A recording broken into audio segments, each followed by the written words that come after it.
दिल्ली विधानसभा का बजट सत्र शुरू हो गया है। सोमवार को आम आदमी पार्टी और बीजेपी विधायकों के बीच बहस के साथ सदन की शुरुआत हुई। वहीं मुख्यमंत्री रेखा गुप्ता ने डीटीसी के कामकाज पर कैग रिपोर्ट विधानसभा के पटल पर रखी। इस दौरान उन्होंने आम आदमी पार्टी की सरकार के कामों पर कई सवाल उठाए। वहीं विधानसभा अध्यक्ष विजेंद्र गुप्ता ने कैग रिपोर्ट पर चर्चा के दौरान निर्देश दिया कि पेंडिंग कैग रिपोर्ट की निगरानी के लिए एक ऑनलाइन सिस्टम बनाया जाएगा। अप्रैल तक वित्त विभाग इस बारे में अपनी रिपोर्ट पेश करेगा। दिल्ली परिवहन निगम की कार्यप्रणाली पर यह रिपोर्ट पेश की गई।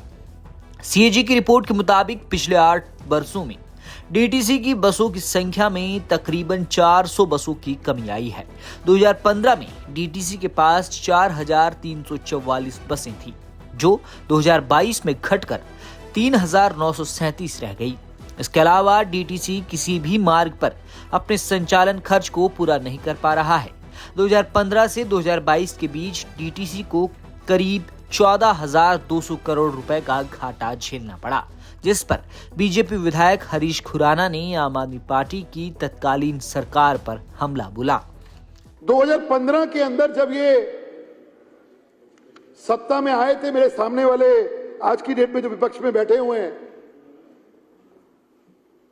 तब दिल्ली के अंदर डीटीसी बसेस के अंदर 4,344 बसेस चल रही थी।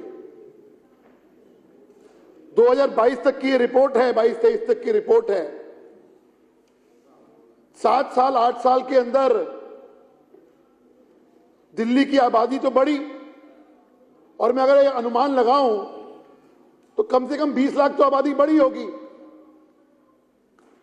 लेकिन उस हिसाब से डीटीसी बसेस भी बढ़नी चाहिए। लेकिन आलम यह था कि 2015 के अंदर 4,344 जो घट के 3,937 बसेस रह गई 2022 आते आते। बता दें कि ये विधानसभा में पेश होने वाली सीएजी की तीसरी रिपोर्ट है।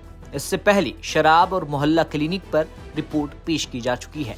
वहीं दूसरी ओर नेता विपक्ष आतिशी का कहना है कि बजट पेश होने के बाद ही सीएजी रिपोर्ट पर विधानसभा में चर्चा की जाए।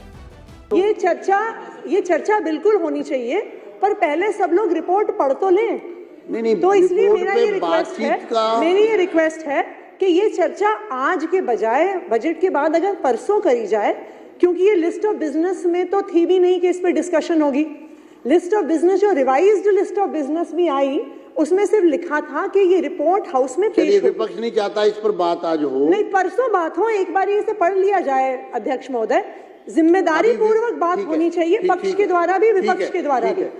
मंगलवार को दिल्ली विधानसभा में रेखा सरकार अपना पहला बजट पेश करेगी। बीजेपी के मुताबिक ये बजट मीठा बजट होने वाला है, इसलिए सोमवार को खीर खिलाकर सीएम रेखा गुप्ता ने बजट सत्र की शुरुआत की। देखना है कि रेखा सरकार के पहले बजट में दिल्ली वालों के लिए क्या कुछ होता है। ब्यूरो रिपोर्ट, दिल्ली तक।